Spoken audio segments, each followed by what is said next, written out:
Today, we have, I'd say 2 announcements. I think that's fair, right? We have 1 announcement that I think is pretty cool, and then we have a 2nd announcement that I think is amazing. Now that I've thanked you all for coming, I'm going to turn it over to Mike Failauer here, who I guess has been like producer. What's your role on Thornwatch? Yeah. Taskmaster is a good word. So Mike, take it away. All right. Unlike Mr. Krahulik, I am not an improviser, so I have box text. So this is going to be a little recap of where we've been and a little intro to where we're going. So we've been working on this game for about 2 years now. It started off as Card Warriors, sort of Mike's little... Card Warriors with a Z.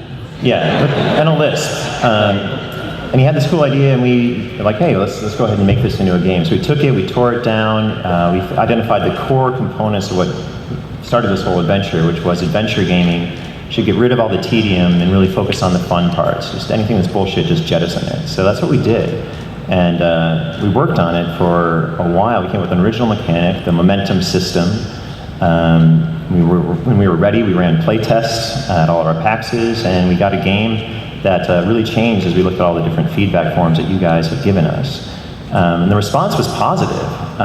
We saw again and again were comments that we were really looking for, which was, this game is easy to get into, this is a game I can play with friends who are maybe not role players. And we even showed it to some folks who are professional game designers, like Rob Hainso and Rodney Thompson and Christopher Bedell. And even those guys were like, you know what, you guys have really got something here that has some serious potential. And so we're like, all right, I think we can do something with this, and we have. One of those designers that I mentioned that we showed it to is actually in this room. And before I bring him up though, I want to talk a little bit about PAX. So PAX, just like Thornwatch, started off with a notion in Mike and Jerry's eyes, right? Like, hey, let's do a convention. And it's just started off with Robert and I and a whole bunch of enforcers just making a first show, right? And it was good. And we did another one. That one was better. But eventually we decided we should do another one on the other side of this continent. And we realized we couldn't, not alone. And so what we did is we partnered with a convention company, the best in the world, and had those guys handle logistics and freight and finance, while we focused on culture and content and the feel and the community. And it worked out great. I think we can all agree that each PAX has been better than the previous ones, right?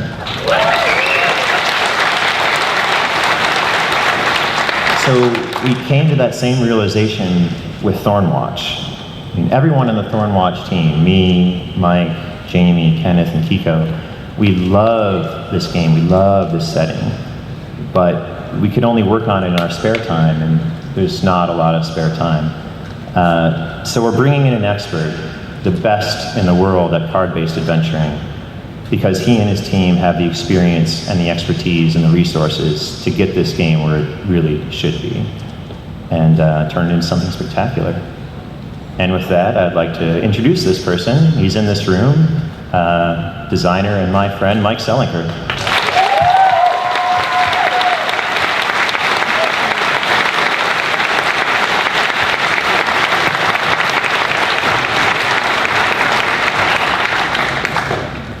Hey kids. There's 3 mics on stage. The mic force. Yeah. We need a good name for that. Let's crowdsource that. Mike Cube. Mike Cube? That's not too terrible. 3M. 3M. All right. No. We're check with legal on that. We're taking it back.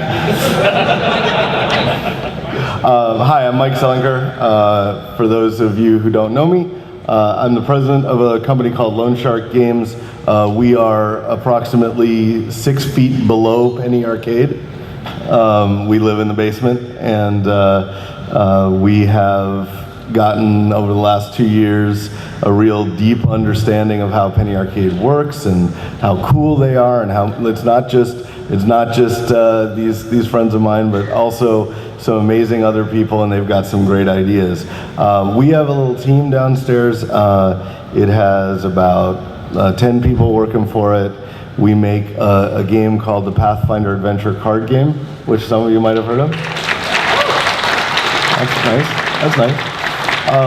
We made a bunch of other games, Lords of Vegas and Unspeakable Words. I'm also ex-Wizards. I did things like I was a creative director on 3rd edition Dungeons and Dragons, and I helped make Betrayal at House on the Hill, and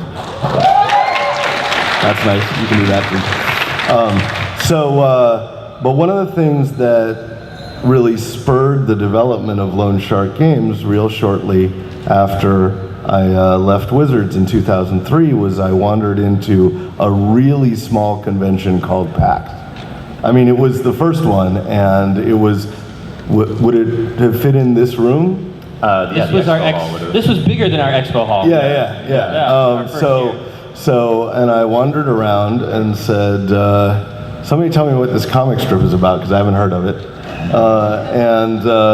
And I just got to meet a really cool, excited young group of people who were making a thing happen. And so we glommed on like a barnacle, right? Like we were just like, you're going places. We're gonna be a part of that. So the growth of Lone Shark and the growth of Penny Arcade and PAX are pretty much coterminous events. Yeah, that's true. And so and we've helped each other. You might see some of our activations here where if you rode the sex unicorn at The Witcher, or you got to see what we're doing over at the BioWare base or at Bethesda and stuff like that, you'll see that we didn't get there without these guys. So when they came to us, me I guess at the time, and said, Mike has a game. Basically, like that was the sequence, right? Like, Mike has a game and we've been playing it. I'm like, okay, show it to me. And that was a sentence that created a little strife, right? Because I basically, well, you can say. Yeah, I mean, he wanted to see the game, and I don't know that I felt like I was in a position to show, but you just heard him list all the games he made. Like, and my cards were, at that point, I think it was it still Card Warriors, or it might have progressed? No, I think I hadn't heard of it as Card Warriors at that point. It was still just drawings, you know, my goofy little stuff, and it was incredibly intimidating, absolutely. Yeah, I can be that way. I'm still that way.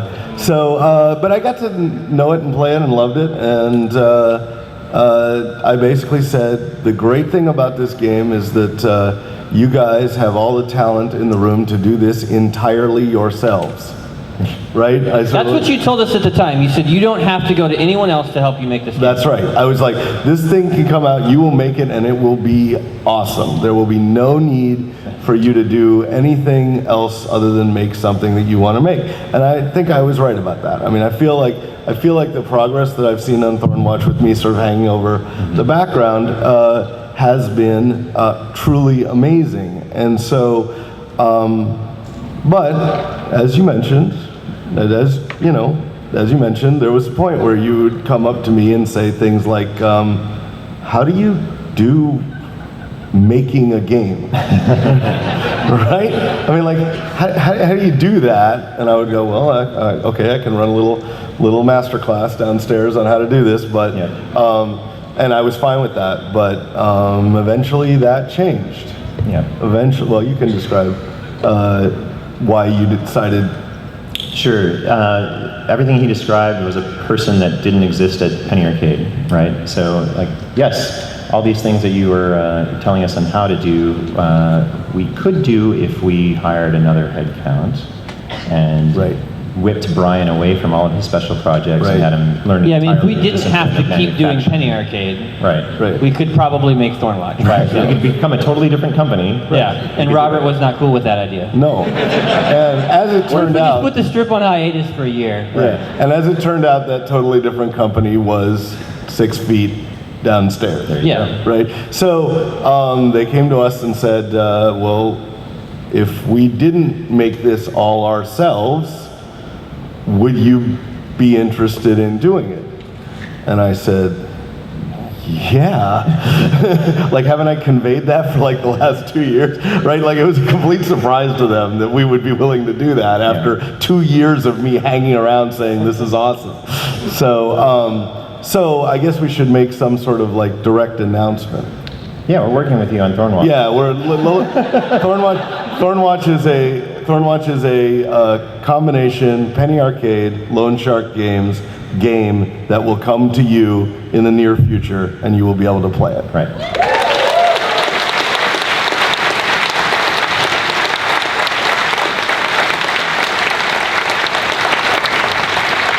So one of the things that I liked about your response to that inquiry was like, yes, we will make this, but you're not going to stop working on it. Yeah, I insisted that you know, if they originally sort of portrayed it as, oh, we want to license it to another company, kind of, right? And I was like, sort of, you know, like is that the next step we should do, right? And I was like, well, it ain't going to be us, right? We're interested in every week getting together and playing the new iteration of Thornwatch that you and us will make, right? So there's no like Mike K here decides, okay, well, I'm going to hand this over and bring it back when it's done. Bring it back when it's done. That ain't happening. No.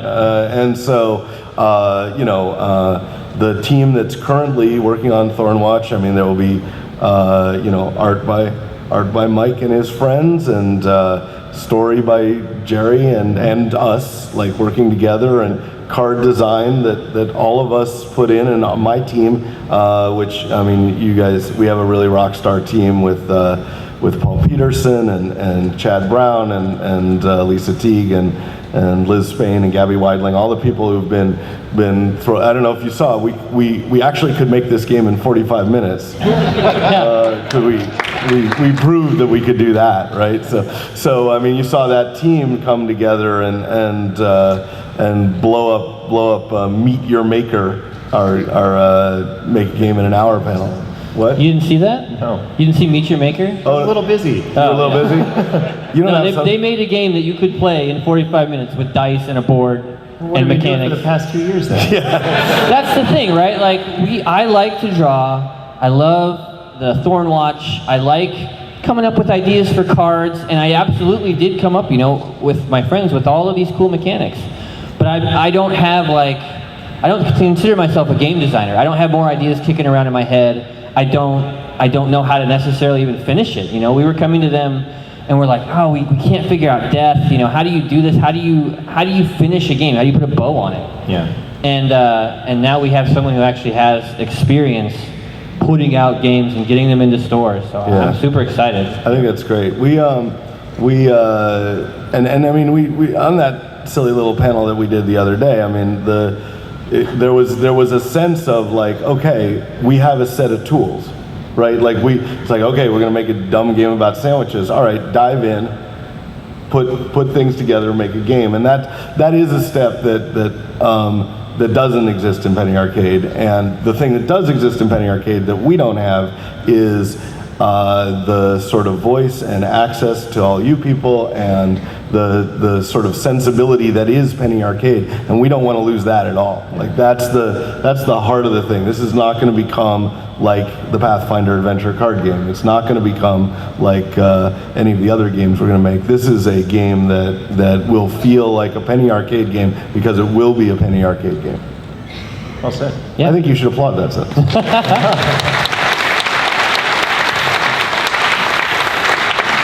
So, does everybody here know what Thornwatch is? Like, do they know you guys know the mechanics and all that? There's some shaking. I saw some people say no. All right, you want me to run it real quick? You want to do a quick rundown? That would be really interesting to hear what you think Thornwatch is. Yeah, sure. Well, this is Thornwatch, a game by Mike Krahulik. There is, everybody gets a character deck. There are characters like the Blade and the Sage and stuff like that. They also have a card that it represents them, and it gets shuffled in by a game master whose job it is to run the opposition forces. And what they do is they take this card and they take the opposition forces card, they shuffle them together, and they make something called the momentum track, which indicates how who will go in what order, and various things can change what happens. You roll some dice, you move your characters around, you play cards that synergize with other cards that other people play, and then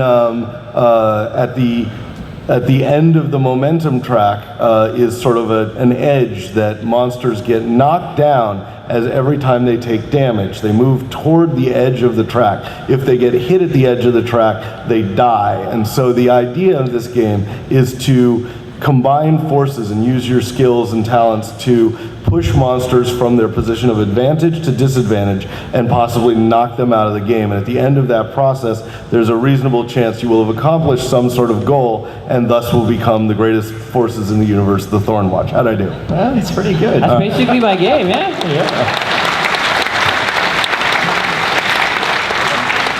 That's today. But it's gonna change. Yeah, so we said, would you like to make the Thornwatch game? Yeah. And I think that was interesting to you, but it wasn't all you wanted to do, right? No, I mean, look, I'm the kind of person who thinks reasonably long term. I mean, the Pathfinder game isn't a single purchase. You get everything you want. We believe in product lines. We believe in lifestyle games. We believe in things that make you want to feel like you're part of a culture for a very long time and speak to a greater experience than let's get together for a night and play a little Thornwatch, right? So when asked if we wanted to do Thornwatch, we said no. We don't want to do Thornwatch. We want to do something else. Would you like to show what that is?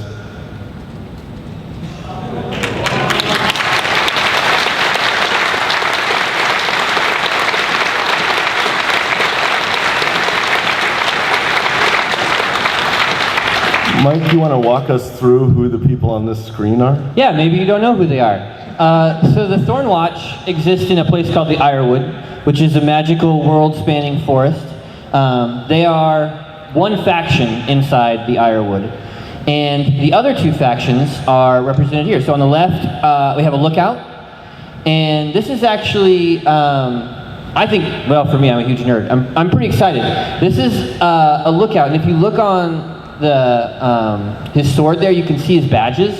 This was the first time that we've ever thought about how the lookouts would display their badges, right? So they have them on their sword there, and you can sort of imagine, like Jerry described, a scene where the lookouts are trying to figure out a solution to a problem, right? And they all set their scabbards down in front of them, and they're all looking at their badges, like, what are we each of us good at? And it's all represented right there. So if you want to play a lookout, you're going to get that experience of leveling up, starting out weak, gaining power, earning badges, and playing as, a kid, which I think is pretty fun. Thornwatch, they're essentially the fantasy A-team. They're already badasses. You're not leveling up. You're already as strong as you're ever going to be. You never have to find a new sword. You're just rad. And then the Daughters of the Ironwood are the third faction. So, yeah, I see there's at least two daughters in the audience right now. So the daughters are interesting. Most boys, actually I should say all boys, are required to serve as a lookout. You protect your village from the forest, you keep the paths between forests clear, and you fight monsters. Not every girl is called to be a daughter. When you are called, you sort of wander out into the woods, and I guess the best way to describe them would be sort of like forest witches. And I wouldn't say they're good or bad, I would just say that they are dangerous most of the time. So what Mike has sort of decided to do here, and all of us have decided to do, is create a game that incorporates all three factions. So rather than just playing a Thornwatch, we're going to drop you into the Ironwood, and you can play as a lookout, as a daughter, as a Thornwatch, and they can all work together. And I'll let Mike talk more about that. Sure. Yeah, that's okay. You can clap. But that's cool, right? So good.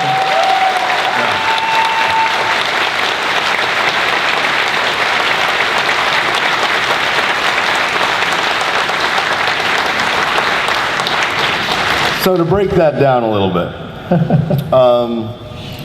Ironwood Adventures is a brand. It's a universe. It's the thing that stands in for Dungeons and Dragons or Magic the Gathering or Pathfinder Adventure card game, right? It's the whole thing, right? We are currently, and I want to use that word very, very strongly because what you're hearing today, we're about to go through an iterative design process that changes lots of things. So if you hold us to anything we say today, we're just going to say, do you not want the best game we want to make, right? I mean, like, but today, the idea is that there's a game that's called Thornwatch. And in that game, you play one of the magical A-team, and you get to go on adventures. You're summoned to them through a process of knots that are tied in the forest, and your team is assembled together, and you go on an adventure. And it doesn't have things it doesn't have certain systems in it that the entire Ironwood Adventures would have.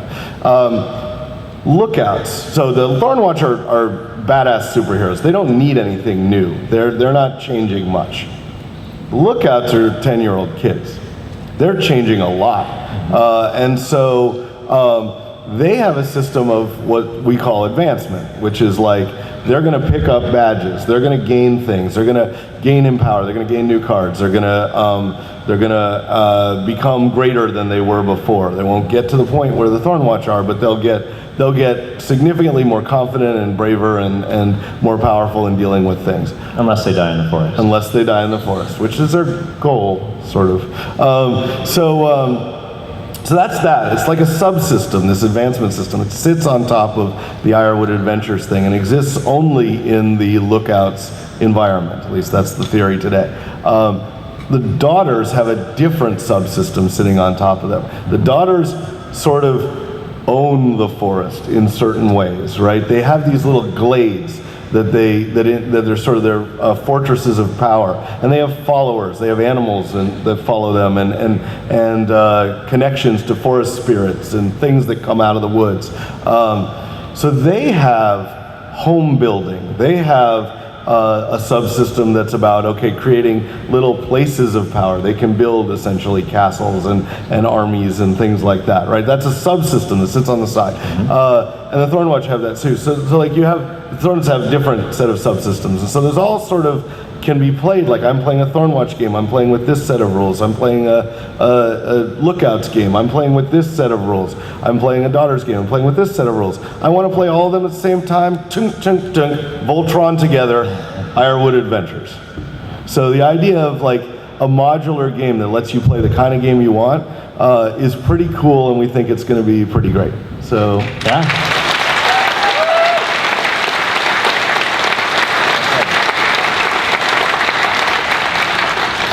So that's what we got today. I mean, I don't think we really have anything else that we're like announcing. That was the big announcement. Yeah. But we are going to do Q&A, right? Yep. Yeah, I'd love to. If we have, do we have a microphone set up? I can move around the audience. do that? There's a Okay. mic there, yeah. Awesome. Yeah, if you guys want to ask questions about the game, how this happened, what we're planning for the future, any of the three factions, stuff about the Ironwood, any questions? Developmental process on Meet Your Maker? Yeah, we can answer them. Go ahead, yeah, line up. How much time do we have total? 45. So the momentum system got mentioned, obviously. Yeah. As of now, is that slated for inclusion in some or all of the... Oh, all of it. So there's a core system in the center, which has momentum, combat skills, card play, maps, all that. All of that is Yeah, is everything part of that the you Ironwood. played and liked, Yeah. I think of as the core. That's the engine, right? And then the Lookouts and the Daughters and the Thornwatch will each have sort of an addition to that system that will make them feel unique. Yeah, we're not getting rid of any of that for any of it. Excellent. By the way, on behalf of my friend, any chance that this might make it onto a t-shirt at some point? I don't think there's any chance it won't. But what's funny is we had what? I mean, we decided, like, we finalized. No, yeah, this was like a week 2 ago. days ago. I think I drew this. You drew I drew this this week. last week. Yeah, you drew. No, that's this week. Yeah. Right. Like this started coming in my inbox as I'm at PAX Dev. Yeah. As he's at PAX Dev. Yeah. Right, sending me things from PAX Yeah. Dev. Yeah. It was crazy. Yeah. So yeah, once we get back, I'll post all this art, and then I'm sure that we'll do something with Sure. it. Yeah. Yeah. Hi. So I played the game Thornwatch in PAX South, and back then there wasn't really a death system yet. Like you told us, it wasn't really developed. So I wanted to know, like, now that it's Ironwood Adventures, is the death system finished, or what plans do you have for it? No system is finished. Yeah, no system is finished, and I think it's well, I can say confidently that the death systems will be different depending on whether you're playing a lookout or a Thornwatch or a daughter. Yeah. Okay. The best way to think about it, I think, is that what each of these factions wants or has to or expects will happen to them regardless of whether the other factions are around. Yeah. So, like, if the badge system will exist for the lookout only in the party, and because the Thornwatch don't want badges, the daughters have They don't no even idea. have a sash. to Yeah, put the they badges don't. on. No, and but yeah, that sort of stuff that exists in the core will exist elsewhere. Okay. Thank you. Yeah. Hi, so when I saw the panel last year, one of the things I was interested is how you're incorporating story into the game and running scenarios, and you described it as kind of like a comic book. Yeah. So maybe you could talk a little bit more about how you're incorporating story into the game. Yeah, I mean, a big part of Thornwatch for us was always bringing what I think we're good at, which is comics, right? So the idea is that the maps, how many people have played Thornwatch here? Oh, Quite a few, yeah. Actually, it's smaller than I thought. Like, I mean, I love that there's so many people here who are interested in this who haven't yet even touched it. Yeah. So for those of you who haven't played it, try to imagine you sit down to play the game, and the maps that you're playing on are presented to you like comic book pages. It's a big sort of centered panel with a grid and artwork, but it's surrounded by smaller panels with story elements, characters talking to you, giving you information about like what you would hear from an NPC, that sort of thing, setting up the story. So as you play through this book, it really is like a giant graphic novel, right? And the only difference now is that you're going to get stories for all of these characters rather than just the Thornwatch, right? Like, this is a way for us to tell stories about the lookouts and about the daughters. Yeah, one of the things that attracted me to this was not, although I really did like the game mechanics, the thing that actually got me to walk in and say, I need to see this, was the tithe. So this, if you haven't seen it, it's an epic that Jerry and Mike did about Hannah, one of the daughters, and that made me think, this is going to be an incredibly visually arresting game. And that's really important to me, because if you've seen what we're doing on Apocrypha, our next game, that game is going to look amazing. And so that's this sort of, but we've never sort of experimented with this comic art style. It's never been a thing in our games before, so it's going to be a great adventure for us. So if in Thornwatch it was originally going to be a card-based RPG, and if you're now going to be leveling up characters from the two other factions, does that mean that you're going to be swapping out cards? None of that is decided. Yeah. Some sort of advancement process will happen, I guarantee you, on the lookouts. Yeah. There is no certainty that, like one of the things I really encourage you guys not to do is take things you know from some of my other games and put them into this one, right? So if you're thinking like, oh, you get it in Pathfinder at the end of the game, you get a bunch of cards and you get to decide, and that's going to happen in Thornwatch, that's just not a reasonable assumption at all. Does the game still require a dungeon master to sort of manage all the opposition forces, or have you considered designing it in a way so you could have an algorithm where the bad guys play themselves in case everybody that shows up that day just wants to play a good guy? We've considered a lot of things. Yeah, I mean, we have the judge in there right now, and yeah, I think the way the game currently is, I think it would be possible to run it without a judge. Yeah. I know that for me personally, I think of the judge as being an important role in the game, So my thing going forward wouldn't be necessarily how can we get the judge out of this. It would be how can we make the judge role more interesting. Yeah. You know, we've talked about a judge deck. We've talked about all kinds of stuff that could make that role to give that person more play. Right? Yeah, that's certainly the direction I would want to head. Yeah, you can. I mean, we might go a lot of different ways, but you can imagine this, you know, like Pathfinder. But you can also imagine it like Descent, right? Descent has an overlord and that person is really active, and we got to make sure that everybody at the table is having an incredibly great time. I also just wanted to ask if you could name some of the artists who worked on the game in addition to yourself, or who you've been looking at. You're looking at the room, man. Although you've had different artists for the comics, yeah. I mean, in terms of the game, I'm the only artist who's done anything for it. But if you look at the Ironwood in general, which encompasses, you know, a series of comic books that were not drawn by me. There's been comics on the site that were not that I do with collaborations, right? In terms of artists for the game, we're going to need a lot. Like, I can't do all the cards. No. I definitely am going to handle art direction. I'm going to do all the key artwork I can. You know, cover the box, deck, you know, character artwork. I'm going to do everything I can. But I have a pretty good group of friends that are very talented artists. Yeah, I know some guys. Well, that was actually a major selling point for us, right? Because we have as I mentioned, that we have in a game like Apocrypha, we have a certain style. Lisa Teague is down here in the audience. She's one of our game designers and graphic designers, art directors, and we haven't accessed this style of art in any of our games before, but Mike knows everybody, right? Like, Mike knows everybody who can do stuff like this, and so we get to work with a totally different group of artists that, I mean, I'm just in awe of. Like, many of them are my friends, but like a whole bunch of them are just people I like to load up their comics on the web every day. Sure. Yeah, I can't wait to do that. So it's my first time at PAX, so I just want to say thank you. It's amazing. Yay! Glad you're having fun. Yeah. Second off, with the Thornwatch, you know, they're the badasses, like you said. The lookouts, they're the leveling up. Can you go into a little bit more about daughters, because that seems like the most out of the box idea. The daughters are weird. Yeah.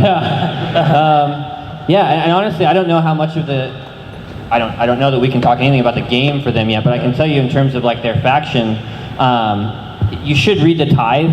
It's, I think, a 12-page story that you can find on Penny Arcade under Penny Arcade Presents or Other or something like that.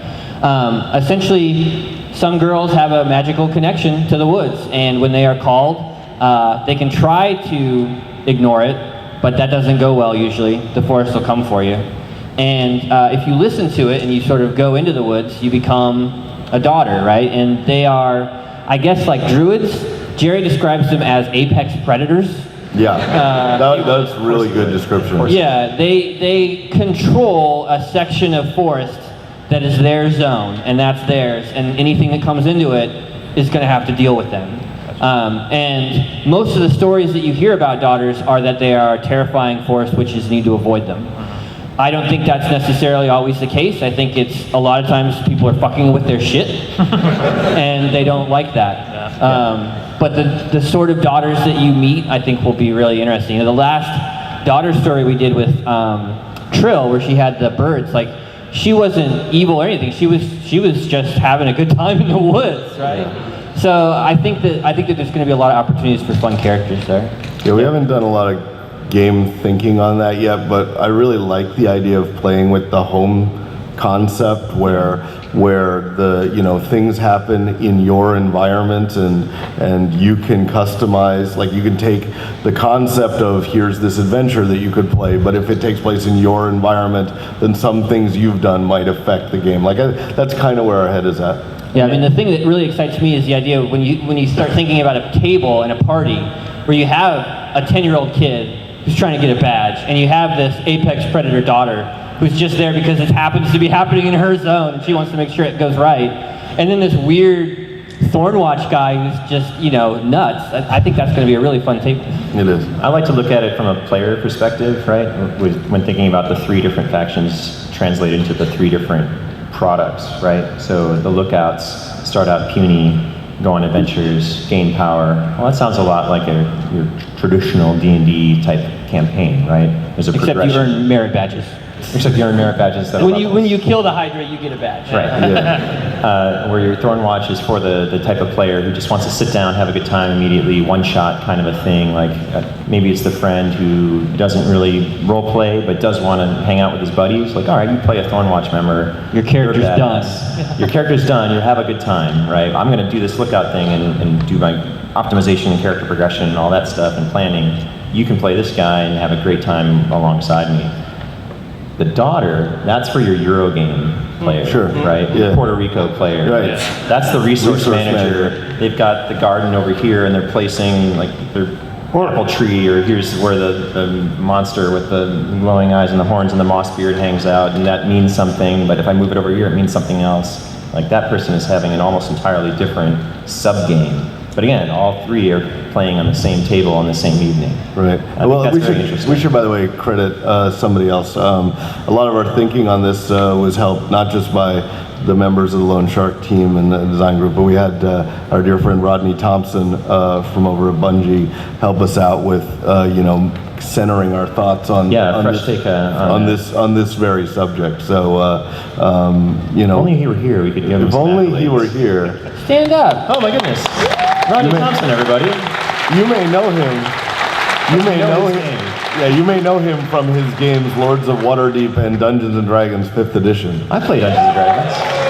Yeah, can I say for a minute that now the people who made Dungeons and Dragons, Lords of Waterdeep, Betrayal, like all these amazing games are going to help me make Ironwood Adventures. Like I'm speechless. Now all those people are going to get to work with the amazing storytelling team of Mike and Jerry. Oh yeah, we're great. This is an awesome deal for you guys too. All right, next. So y'all talk about a multi-faction single session game, but the first thing that popped into my mind was a multi-session, multi-faction game where I have my players play a round of lookouts. But that also sounds incredibly daunting. Do y'all have plans to have modules like a campaign module that... Daunting for who? As the judge, the story maker. Oh, okay. I hope not. I mean, one of the things that we're... Mike said earlier, everything that That's is... an easy thing to say on this panel. That is, yeah, that's true. Mike probably did say it. Mike said it earlier. All the things that are frustrating or complicated or irritating in a role-playing game, especially, we are just kicking out the door. But right? daunting in a good way to come but no, I mean, like, story that and one of those things is like the sort of onus that exists on the game master to make the session perfect for the player and make the world and all that. And we're very sympathetic to that problem because we think that's one of the things that retards the growth of fantasy role-playing games, which we all love. And so it's that prep. Yeah, no, we gotta get over that hurdle.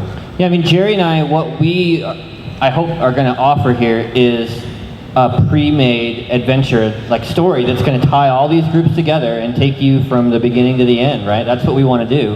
And obviously, we're going to have tools in there so that if you want to come up with your own stuff, that's fine. But the reality is that the more work that we can do ahead of time, it's just going to make your job easier, right? The more story we can give you, the more information about the Ironwood we can tell you, the easier it'll be for judges to come up with their own hooks, right? Also, again, this is not really thought out as to how it's going to happen, but I mean, Penny Arcade is a very public participation entity, and so we hope that you guys will contribute stuff for it too. I mean, like seeing people dressed up, all the fan fiction, the drawings and stuff that we get. Like, I feel like the Ironwood is a pretty great place to play, and I think people want to play there. So we just are going to be looking for your help. What do you want to see in it? What do you want us to explore? Because, we can answer all these questions about the Ironwood, but we need to know what the questions are. Yeah, seriously. Right. And that is direct. What Mike just said, some of the feedback that we got over and over and over again was, can I play a daughter? Right? Can I play a lookout? And our solution at the time was like, oh yeah, we can create a deck for Thornwatch for a daughter, for a lookout. And I was like, that's totally unsatisfying. It doesn't work. Yeah. Yeah. I was like, oh look, we're all going to go on. We're all these magical, powerful folks from drawn together through the knot system. And oh wait, look, a little Boy Scout came along. Where did he come from? No, that doesn't make any sense to me, right? They're each cool enough to, I think, deserve their own sort of focus. Yeah, right? Yeah. So I can't wait to play this game because it's very obvious that all of you are very, very passionate about it. And I just wanted to wonder if there was any sort of creative idea, big or small, that any of you feel very, very strongly about and absolutely has to be in the game. It's got to be set in the Ironwood. Because I already made the logo. I can't redo that. So, no, creatively that we feel strongly about. I mean, the core stuff that you played, like wounds in hand, the momentum system, like all the stuff that you played is, I feel like that has to be in the game. Yeah, at least some form. Yeah. At least some version of it. Yeah, I mean. Wait, what do you mean? I'm just kidding. Yeah, that attitude's going to get you far. No, I don't think. If I look at the, like, I can look at the momentum track, just to give you an example, and come up with problems that I think our design team needs to solve. But there's no likelihood that the solution will involve scrapping it, right? Like, there's no likelihood that the solution to issues with wounds is to stop using wound cards to put them in. Like, those don't feel like the stage we're at. Yeah. Right, like, but there are certain other systems that we've kind of identified as this is important and it's not there. Yeah. Right, or it's not right. Or it's not right, yeah. and those things are just as important as the things we like. So we have to spend a lot of time on them. I just wanted to ask about character creation. So when I've previously played Thornwatch, it has a very streamlined character creation where it's basically you take the two traits and take a scar and that's kind of your character. Yeah. I'm wondering how that will inform character creation for lookouts and daughters' characters. Good question. Yeah, I don't know.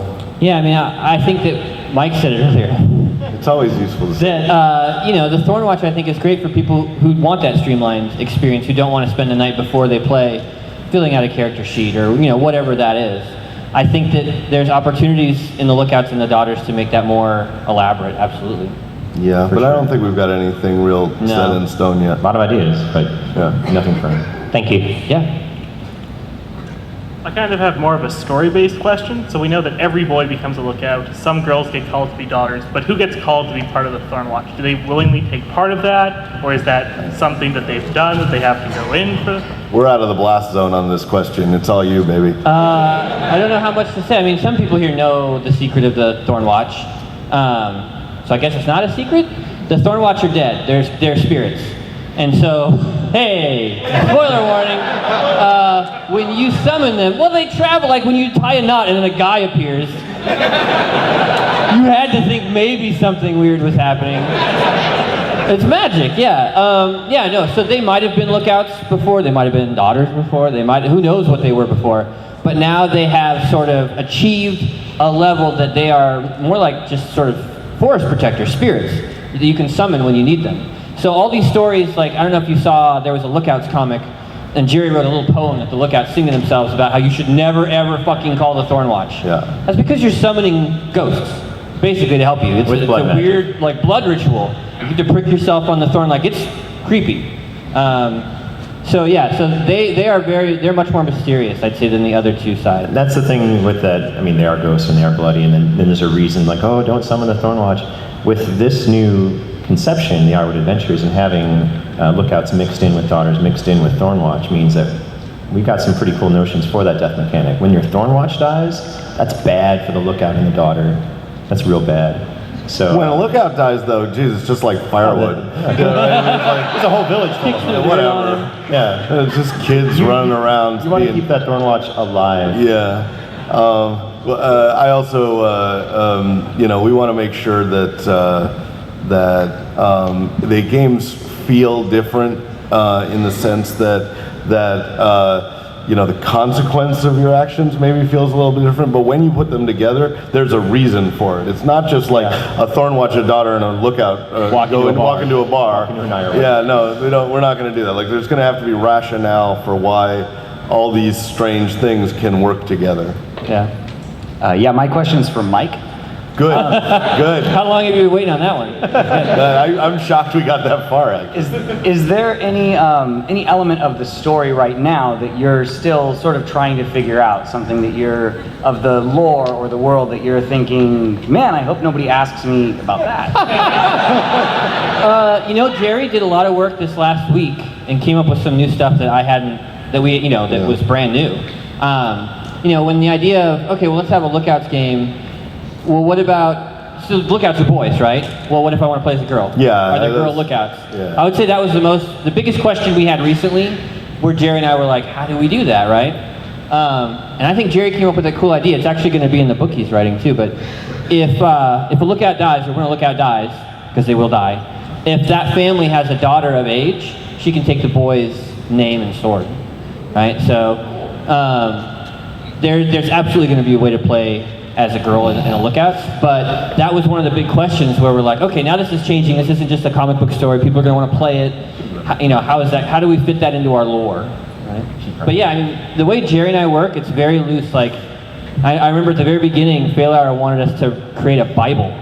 I did want that. I still want that. That's not happening. He wanted a story Bible that was like, do people use horses? What is the technology level? I'm sorry I used that voice. No, whenever I ask you something, I adapt an accent. Yeah. I don't know why. It's weird. Is there gunpowder? And I love Mike. And I've played games with Mike, and one of the best experiences I ever had, I had my D&D group. We just started playing, and we're running through the adventure book, and I'm doing everything exactly like it says in the adventure book. And Mike's at the table, and he goes, "Oh, is there armor?" Like we were in a barracks, and he's like, I want to take the sword off the wall, like this decorative sword, and I want to jam it into this door so that it stays locked and they can't get in. Can I do that? And I'm like, I don't know. So, I mean, Mike comes at role-playing games from a different perspective. From my point of view, I think that that's a cool perspective. Yeah, we're all real different. I mean, I made it's kind of funny because at the horror show panel, and did anybody go to that? Yeah, awesome. I said that that diversity of opinion is the most powerful element of any successful design team. So we got 3 guys named Mike to make a game. We all have very different, but we ways of really coming do. at it. We really do have different opinions about how gameplay works and such. And I think it's gonna. The team is a lot more than just people named Mike. It is absolutely a lot more. And so Jamie's going to have a massive influence. The Kiko and those guys. Kiko's ideas are bad. Yeah. The rest of the Lone Shark team is going to have a massive influence. I mean, we're just going to end up in a pretty good spot, I think. But I don't think. I mean, it's more accurate to say It's harder. It's easier to list the things we have decided on than the things we haven't at this point. Thank you. So there are a lot of people here who haven't had a chance to try out or demo the game. What opportunities do they have in the coming, the near future to participate in the development process? Well, we're targeting PAX South. That's the next one, right? Mm-hmm. Well, the next one in the U.S. Yeah. We're targeting PAX South to have something to play.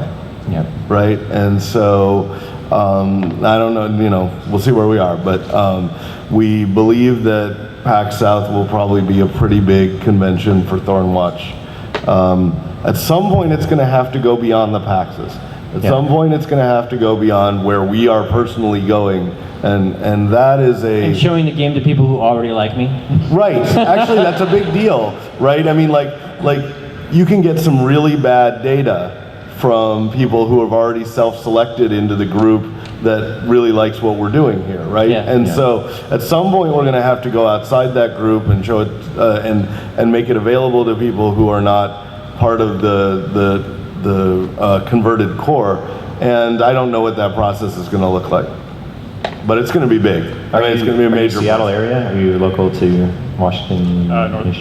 Pacific Northwest. Yeah. Okay. Yeah, So there's going to be a lot in the Pacific Northwest. we'll do some smaller play tests, I presume, leading up to that. Yeah, there'll be opportunities. Volunteers tribute. Nobody gets in who says that sentence. Oh, come on. At the end of the PAX South panel, you guys had mentioned the chance of doing a Kickstarter. Yeah. And I'm just curious, now that you're kind of changing up the product and the layout and stuff, is that still going to be a possibility? Kickstarter been very, very good to us. Yeah. It's the way to gauge whether or not you're doing is worth continuing to do, right? Like it really is. I can't commit to anything today, but I mean, you know, we don't get the Maze of Games. We don't get Apocrypha without Kickstarter. And so I don't imagine we're going to try to get Thornwatch and Ironwood Adventures without Kickstarter as well. Thanks. Yeah.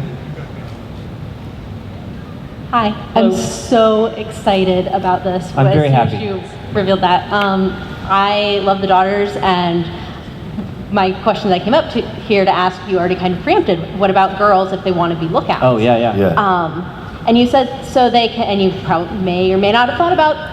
Well, again, I'm telling with Jerry, he's the story guy, so I'll do my best. So, but I'm just going to throw some questions out there. But like, so what happens if a family doesn't have any boys, or what happens if a daughter would prefer to go instead of her brother? Those are rad questions. Or what happens if or if you have a village that just most of the boys have been killed, like they encountered a basilisk or something, and they're all stone now. Yeah, that's Real cool. good question. Those are excellent questions. Yeah. Those are excellent questions. I mean, the reality is that every question that you could ask about it is just an opportunity for Jerry and I to geek out and get really excited and draw some pictures and write some stuff. Absolutely. Which is why I'm asking them. I don't necessarily expect you to have answers now, but I want to see answers at some point. Yeah, I mean, what we would need from you guys is to keep asking us those questions, because I don't think about that necessarily until you say, oh, what about a village that got turned to stone? Well, now I'm thinking about it, right? Yeah. So, it's going to be fun. I hit that question right away. Like the Thornwatch are gender diverse. I found it, I had a personal reaction to the concept of doing a game that was for all boys, right? And I was like, I'm not sure that's a game I want to do personally, right? And so, you can applaud that, I don't mind. I mean, it's great in a story. It's great in a story. Like, I would never say your Boy Scouts in your story can't all be Boy Scouts. But it's really hard for me to embrace as a game designer for everybody's experience. I had a different opinion on the question of whether boys could be daughters of the Ironwood. Right? That's a really interesting question, and that seems to violate the principles of the IP much more than the other way. Right? So we're really grappling with this stuff, and I'm not sure what it's going to look like at the end, but we're definitely taking that very seriously. Well, I'm so excited. Thank you, guys. Thank you. Your excitement is contagious. Okay. I know you said you weren't going to I guess say what the game mechanics are, or not to look at your other games. But I have to ask, do you think the lookouts, their growth, will be similar to the growth system that was discussed in Apocryphy? No. Okay. Okay, all right. And you don't have any desire to do what you've already done, right? No, I mean, I got that game. If you want to go buy it, it's please drop down some money on it. But that's not why I said I wanted to do this opportunity. Jim. Hello, Good to see Mr. you. Dark Magic. Jim Winks. Jim Winks.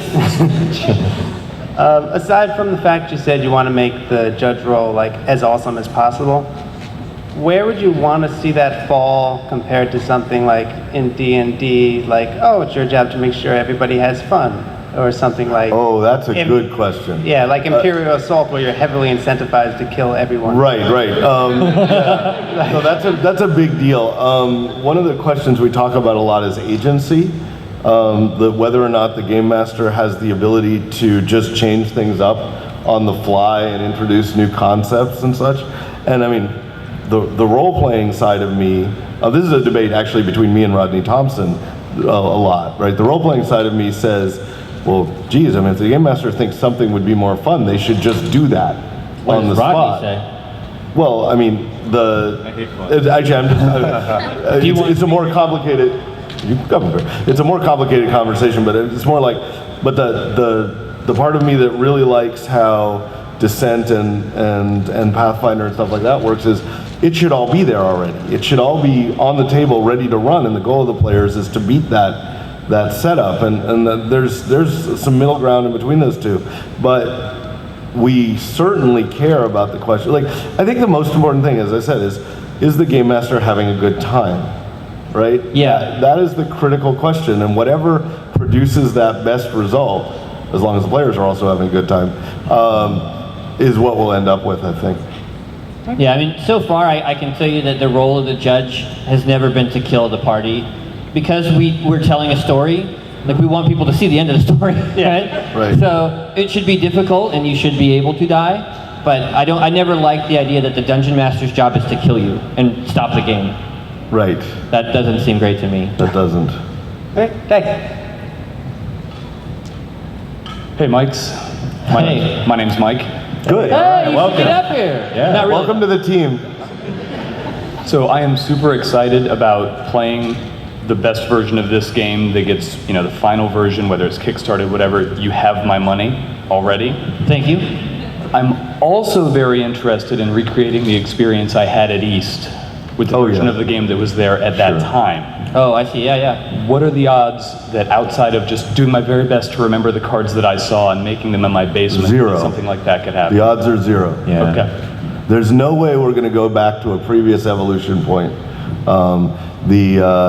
The game that you played at East was fantastic, and we really like it. But it is a stepping stone on the way to what we think is going to be amazing. I mean, it'll probably always exist as some form of, PDF download or something like that, because it's a part of history. And these guys, much more than me actually, are very public with their developmental process.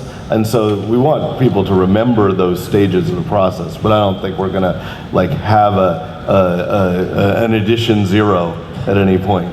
I mean, the reality is that if it gets to the point where these games come out and I feel like, or people say, oh, this is so much different, this is nothing like, I don't think that's gonna happen, but if it did, it would be very easy for me just to release my PDFs. And say, here, you can play this whenever you want.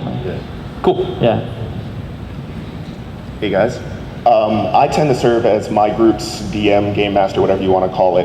And something like this, where we have 3 kind of different systems with a common core, is really exciting for me because I would devour that stuff. But a lot of my friends who are interested in kind of running a game are kind of like, as soon as we start getting into additional mechanics or anything, I think of D&D where we have additional classes or additional rule books or whatnot, rule sets or mechanics to deal with, that becomes intimidating to them. Right. So I was wondering, do you feel that in your current design process that with the 3 different systems, and then with the future perhaps more or perhaps not, but do you feel that that would still be very accessible for an up-and-coming, someone who's never run a game before, or someone who wants to kind of give it that first crack? We have to get that aspirational, I've never done this before, but I want to customer, and we can't leave them behind. So, yeah. And we talk about Thornwatch right now. Again, I don't know where we're going to end up. We talk about Thornwatch, the game, as sort of the elemental, easy. Yeah, pull it off your shelf. Yeah. Put it down, having never played it, and within 10, 20 minutes, you're off. Yeah. That was one of the design And goals. I don't know exactly whether that's going to hold, but at the very least, there needs to be something that you can just pull off the shelf and play, or we've missed out quite a bit. Thank you very much. Yeah. Jamie, how could you have a question? Hi guys, I'm really excited for the game. I do have a question. This is all new and exciting. My question is, we've been working on the game for a really long time now, and I've been in a lot of meetings where we've just been banging our heads against the wall on design things and struggling. And so it's a 2-parter for Mike and Mike. Okay. So, what are you most excited, what mechanic, what part of the game are you most excited for Selinker and his team to get his hands on? And Selinker, you've seen us through this process. What are you most excited to get your hands on? Same time? Yeah, we'll just answer at the same time. Yeah, 1, 2, 3, go. No, that's a great question. That's really interesting. For me, I am. Oh, it's time's up. Sorry, goodbye. No, we'll answer Jamie's question. And then No, we're answering. For me, I'm most excited to see them. What I consider the death mechanic to be the big problem, and the other one is, for those of you who have played this, it'll make sense.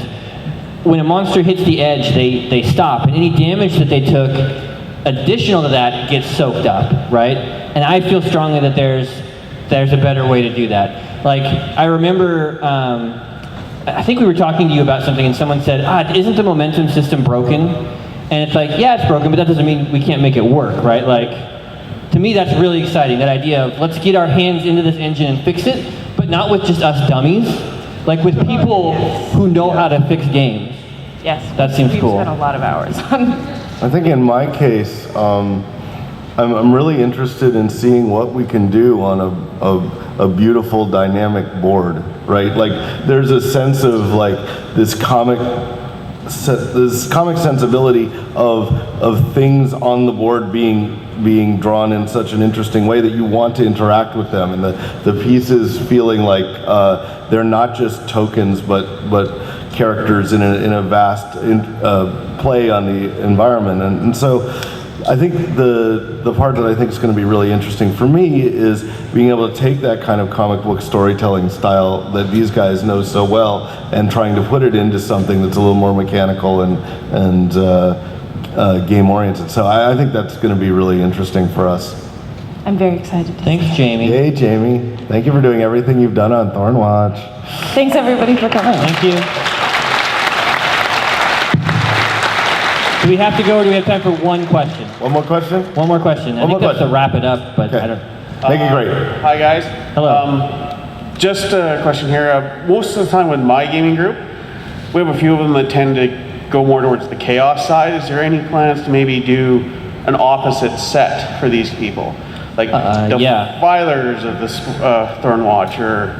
Alignment really isn't a thing necessarily in the Ironwood. I mean, if you think about, like when I think about the daughters, a lion isn't evil, right? So when Jerry calls them apex predators, it's not an alignment thing. That's just naturally what they are. They defend their territory and they hunt, and they're really fucking strong. But in Thornwatch, we had a class for a while called the Briarlock, who was absolutely fucking crazy evil. And he's my favorite character to play. Yeah. So I recognize that there are people who like to play that way, and that'll absolutely be a part of the game. There'll be characters for those people. Yeah. I can't imagine us never exploring it. So. Yeah. Thank you so much for coming. Yeah, cool. Thank you. Let's go make a game.